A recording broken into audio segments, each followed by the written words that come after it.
দারুমি হাদিস নম্বর 2414। যে জবান দিয়ে কোরআন পড়ে ওই জবানটা কত ভালো।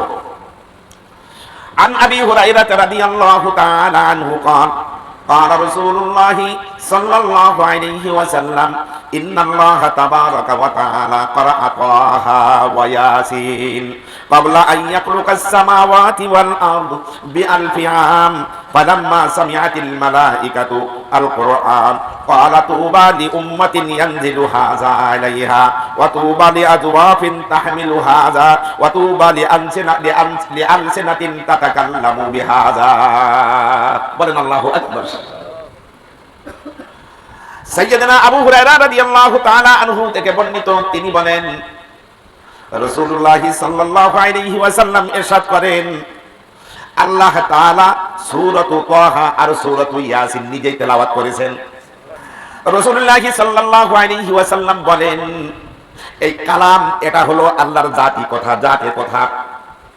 রাসূল বলেন আল্লাহ নিজেই সূরাতু তাহা তেলাওয়াত করেছেন আর সূরাতু ইয়াসিন আল্লাহ নিজেই তেলাওয়াত করেছেন। কোন কোন সূরা? সূরা তাহা, সূরাতু ইয়াসিন। তাহলে কত ভালো কালাম, কত ভালো শব্দ, কোরআনুল কারীমের শব্দগুলো কত ভালো যে আল্লাহ নিজেই কি করেছেন? তেলাওয়াত করেছেন। তো রাসূল কারীম সাল্লাল্লাহু আলাইহি ওয়াসাল্লাম বলেন আল্লাহ পাক সূরাতু তাহা আর সূরাতু ইয়াসিন তেলাওয়াত করেছেন। কখন করেছেন? রাসূল বলেন ক্বাবলা আন ইয়াখলুকাস সামাওয়াতি ওয়াল আরদি বিআলফি আম, আসমান আর জমিন সৃষ্টি করার 1000 বছর পূর্বে। এটা জোরে বলে। আসমানও সৃষ্টি হয় নাই, জমিনও সৃষ্টি হয় নাই।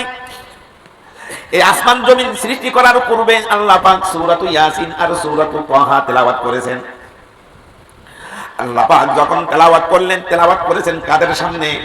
আমাদের সামনে না, তেলাওয়াত করেছেন ফেরেশতাদের সামনে। কাদের সামনে? ফেরেশতাদের সামনে।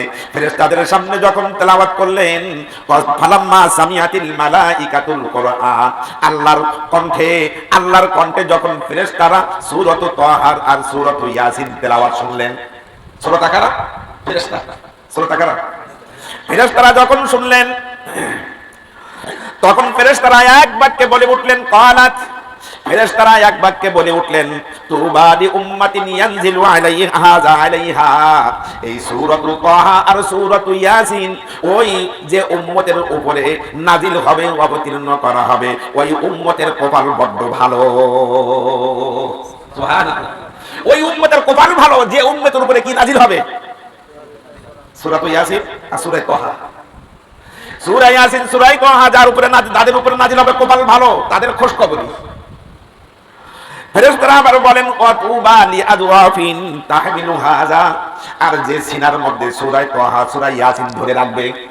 দেখেন ছোট ছোট হিফজগান বাচ্চারা আছে, সূরাতু ইয়াসিন আর সূরাতু তাহা যে বুকে ধারণ করে রাখবে, যে কলবের মধ্যে রাখবে, ফেরেশতারা বলেন তুবা, তারাও তাদের পেটটা, তাদের সিনাটা আল্লাহর কাছে কবুল, আল্লাহর কাছে কবুল।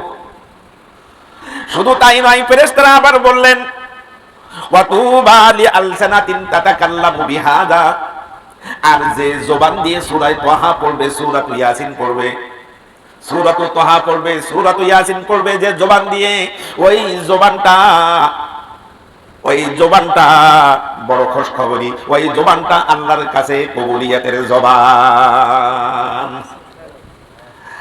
মরার সময় আমরা কি হুজুর ডাকি, হুজুর সূরা ইয়াসিন পড়েন, সূরা, ঠিক আছে, মরার সময় সূরা ইয়াসিন পড়ার ফজিলত আছে। আপনি পড়তে পারলেন না, আমি পড়তে পারলাম না, তাহলে লাভ তো কিছু হলো না। কথা বলেন না কেন? আপনি পড়তে পারলেন না, আমি পড়তে পারলাম না, সূরা ইয়াসিন আপনিও পড়তে পারলেন না, আমিও পড়তে পারলাম না, তাহলে তো আমার কপাল মন্দ, আমার কপাল, আপনার কপাল মন্দ। হায়রে, রাসূল কারীম বলেন যে ফেরেশতারা বলেছেন যে জবানে সূরাতু ইয়াসিন পড়বে, সূরাতু তাহা পড়বে, ওই জবানটা আল্লাহর কাছে বড় দামি জবান।